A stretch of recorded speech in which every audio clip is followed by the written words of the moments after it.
આજે તો જૂની યાદો તાજા થઈ ગઈ. તો વેલકમ માય ફ્રેન્ડ્સ. આજે સવારે જલ્દી ઉઠી ગયા અને પૂજા પણ કરી લીધી અને અમારે બહાર જવાનું હતું, તો અમે અમારો રથ લઈને નીકળી ગયા અને થોડી આગળ જઈને જોયું તો રથના ટાયરમાં તો હવા જ નહીં, તો ફટાફટ અમે હવા પુરાવી અને પછી જોયું તો જાણે દ્વારકામાં આવ્યા હોય એવું લાગ્યું. તમે જોઈ શકો છો આ મસ્ત મજાના પક્ષી. આ પક્ષીનું નામ તો નથી ખબર, પણ હા, અમે જ્યારે દ્વારકા ગયા હતા ત્યારે દ્વારકાના દરિયા આવા બધા બહુ જ પક્ષી જોવા મળ્યા હતા. અને પછી અમે થાકી ગયા તો અમે અમારો રથ સૂર્ય મંદિર આગળ રોક્યો અને ત્યાં આજુબાજુ જોયું તો કશું બેસવા માટે હતું નહીં, તો અમારી ઢીંગલીને રથની ડેકીમાં જ જોડાવી દીધી અને સૂર્ય મંદિરને જોવા લાગ્યા. અને સૂર્ય મંદિર એટલા માટે કહેવાય છે કે સૂર્યનું પહેલું કિરણ આ મંદિર ઉપર પડે છે, એટલે એને સૂર્ય મંદિર કહેવામાં આવે છે. અને પછી અમે પાણી પીને નીકળી ગયા અને અમે પહોંચી ગયા દેદરડા. આ એક એવી જગ્યા છે જ્યાં કોઈ પણ બાળકને ગળું પડ્યું હોય કે ખાતું ના હોય કે તબિયત સારી ના રહેતી હોય તો અહીંયા બાળકને દોરો કરી આપવામાં આવે છે અને પગમાં તાંબાનો તાર નાખી આપવામાં આવે છે, એને કહેવાય છે કડલી. અને જો કોઈ લેડી પ્રેગ્નન્ટ હોય તો રથમાંનો દોરો પણ કરાવવા અહીંયા આવે છે. અમે પણ અમારી ઢીંગલીને કડલી નખાવી દીધી અને દોરો પણ બંધાવી દીધો, કેમ કે અમને એવું લાગતું હતું કે એને ગળું પડ્યું છે અને એને ગળું જ પડ્યું હતું, એટલે અમે પણ એની દવા કરાવી દીધી. તમારે પણ આવો કશો કોઈ પ્રોબ્લેમ હોય તો તમે અહીંયા આવી શકો છો, શ્યોર તમને સોલ્યુશન મળશે.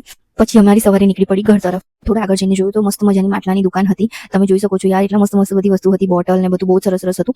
ત્યાંથી મેં છે ને મસ્ત મજાનું માટલું લીધું અને એક કઢાઈ પણ લીધી જે બહુ સરસ હતી, અને બીજી બધી બહુ વસ્તુઓ સરસ સરસ હતી, ગ્લાસ ને બધું. પણ આપણે તો રહ્યા બાહુબલી, એટલે આપણાથી તો સચવાય જ નહીં, એટલે મેં એ બધું લેવાનું માંડી વાળ્યું અને ખાલી માટલું અને મસ્ત મજાની એક કઢાઈ લીધી જે બહુ સરસ હતી. મને તો બહુ જ ગમી. જો તમારે પણ આવું કંઈક યુનિક ટ્રાય કરવું હોય તો તમે આવું કશું ટ્રાય કરી શકો છો, બહુ સરસ લાગે. અને જમવાનું પણ એમાં પહેલાના જમાનામાં જ્યારે માટીના વાસણ હતા ત્યારે માટીના વાસણમાં જમવાનું બનાવતા હતા ત્યારે પણ એનો ટેસ્ટ જ કંઈક અલગ હતો. તો આવી રીતે તમે પણ કંઈક અલગ ટ્રાય કરી શકો છો. અને આવી બધી વસ્તુઓ આવા નાના શોપમાં જે બહુ સારી મળે. તમે મોટા શોપમાં જશો તો આવી વસ્તુઓ મળશે પણ એની પ્રાઇસ બહુ જ વધારે હશે, પણ આ મને અફોર્ડેબલ પ્રાઇસમાં મળી ગયું છે. ખાલી 400માં માટલું અને 500 કે 600 સમથિંગમાં મને કઢાઈ મળી ગઈ છે. પણ બહુ સરસ છે. આવી કંઈક યુનિક ટ્રાય કરીએ તો મજા આવે આપણને જમવાનું બનાવવાની પણ. જો કે મને જમવાનું બનાવવાનું બહુ ગમે છે, એટલે મને તો બહુ જ મજા આવશે.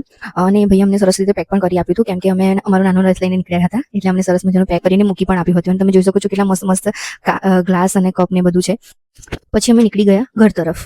પછી ઘરે આવ્યા ત્યારે શાંતિ લાગી, કેમ કે 11 વાગે પણ એટલી બધી ગરમી હતી. ઘરે આવીને મસ્ત ફ્રેશ થઈ ગયા. ફ્રેશ થઈને મેં બપોરનું ટાણું કરી દીધું, જમવાનું બનાવીને મસ્ત જમી અને આપણું જે કામ બાકી હતું એ ફટાફટ મેં હાથમાં લઈ લીધું. ફટાફટ પહેલા તો વાસણ ઘસી અને પછી જે હું માટલું લાવી હતી, એ બહુ એક્સાઇટેડ હતી હું માટલા માટે, તો માટલું લાવી હતી એ મેં સરસ ખોલી અને પાણી ભરી દીધું. આપણે માટલાને 2 દિવસ સુધી પાણી ભરીને મૂકી રાખીએ તો એમાં સરસ ઠંડુ પાણી રહે, એટલે મેં આવી રીતે એને સારી રીતે મૂકી અને માટલું ભરી દીધું, જેનાથી ઠંડુ પાણી રહે આપણું. હમણાંથી મને કિચનમાં બહુ સારી વસ્તુ લાવવાનું ગમે છે, એટલે આ માટલા માટે હું બહુ જ એક્સાઇટેડ છું. મસ્ત મજાનું પાણી ભરીને મૂકી દીધું. હવે 2 દિવસ આ માટલાને એની જગ્યાએ સ્થાપિત કરી દઈશ, પણ એના માટે મારે પહેલા એને મૂકવા માટે સ્ટેન્ડ લાવવું પડશે. તો હજુ આપણી પાસે 2 દિવસનો ટાઈમ છે, કારણ કે 2 દિવસ એમાં પાણી ભરીને મૂકી રાખવાનું છે, તો આપણે ગમે ત્યારે જઈને સ્ટેન્ડ લઈ આવીશું. તો આજના દિવસ માટે બસ આટલું જ. આવા વિડીયો માટે ફરી મળીશું. Thank you for watching.